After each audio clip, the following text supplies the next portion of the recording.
Carol. It is our 3 p.m. talk on different coping strategies. And hey, I'm on time today. I'm not early, not late, 3 o'clock on the dot. I try, but some days, things happen. So I wanted to talk about worry, fear, or anxiety. Like which is which, right? And then I'm going to give you a quick tip, something that'll be helpful for them at the very end. So worry is totally normal. It's when we have a thought like, well, what if this happens? What if that happens? It kind of keeps us alive, right? We're out there, thinking about how to best take care of ourselves.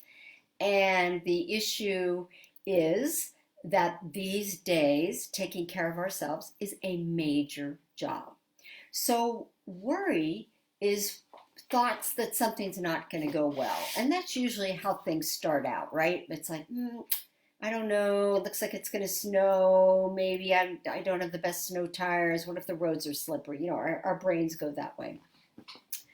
But it's not helpful when worry gets stuck in our minds and it just recycles and goes over and over and over, and we can't get the worry out of our minds.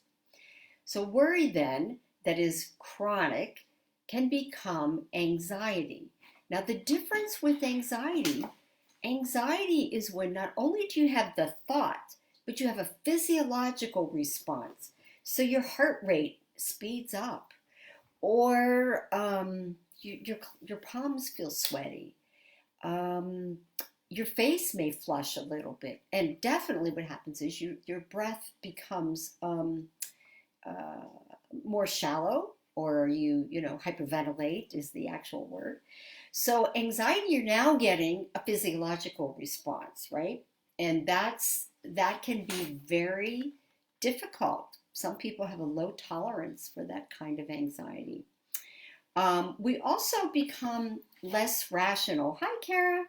Meaning we just don't think things through clearly, right? The anxiety might make us do something that we normally wouldn't do. So we go to more of an extreme rather than thinking things through. And anxiety that is chronic can develop into different types of anxiety disorders. So an anxiety disorder might be something like panic. So panic, I'd say, is another word for fear.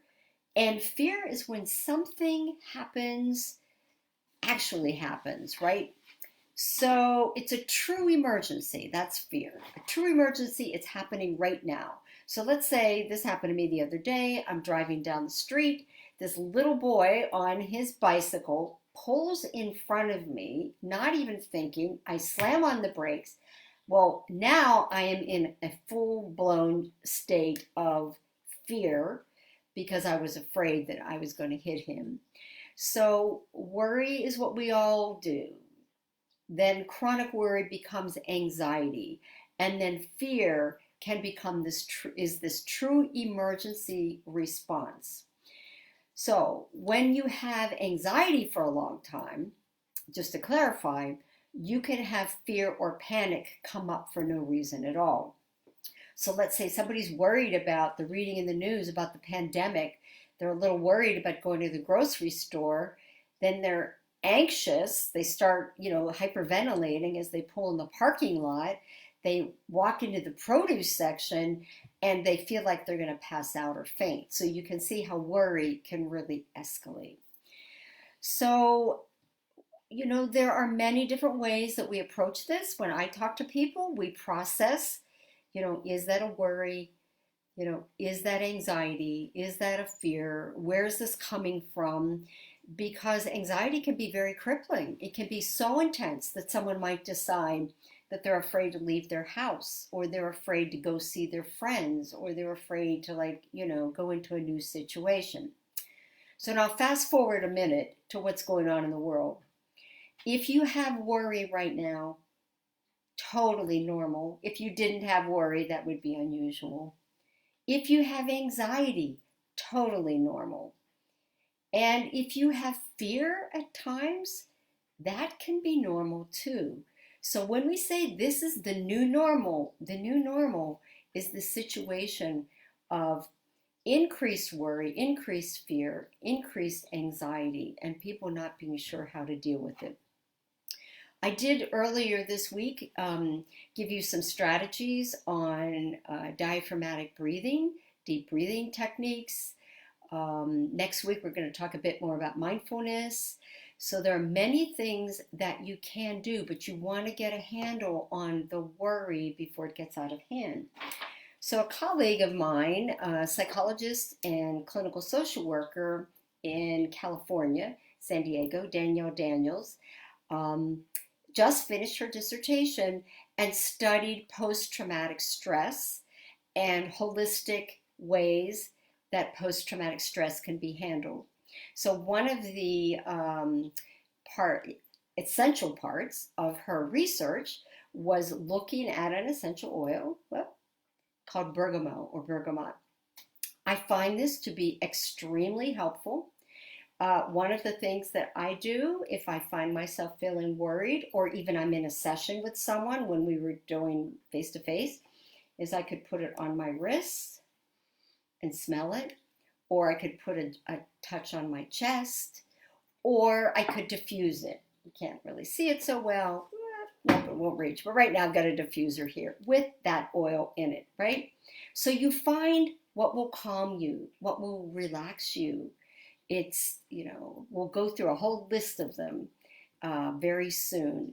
But find something this weekend, and maybe it's being in your backyard and staring at the tree that you've walked by every day for the last 10 years, and now you're really going to look at it and study it and allow yourself to feel calm. Or maybe you're going to try an oil that you've never tried before, or one that you love. Hi, Gina. Nice to see you. You're going to try something that will calm you. Because as I said, there's so much worry, so much fear, so much anxiety that every day, just like, for the first couple of weeks, I'd walk into my kitchen and I'd have to disinfect the kitchen counter all the time, which I'm still doing. Just like, preventatively keeping the germs away or the viruses away, we have to preventatively keep away the worry and the anxiety before it just totally runs away like a pack of wild horses, right? We want to try to rein it in, because too much anxiety over time is very hard on our bodies. It can create hypertension, make you more prone to heart issues, cardiac issues. It goes on and on and on. And it's very hard on your soul. It's hard on your brain too. You become very tired when we're in a constant state of worry, which is where we are right now. So thanks for joining me. I'll be doing do-it-yourself from my kitchen tomorrow at 3 o'clock. And something fun, and then we'll be starting with some new topics on Monday. So check in very soon. We'll have them all queued up, and they're going to be on my YouTube channel. We're just working on that, so you could pick topics that you like. Take really good care of yourselves. Be safe, and don't allow those worries to get out of control. Just keep working on managing them the best you can. All right, bye now.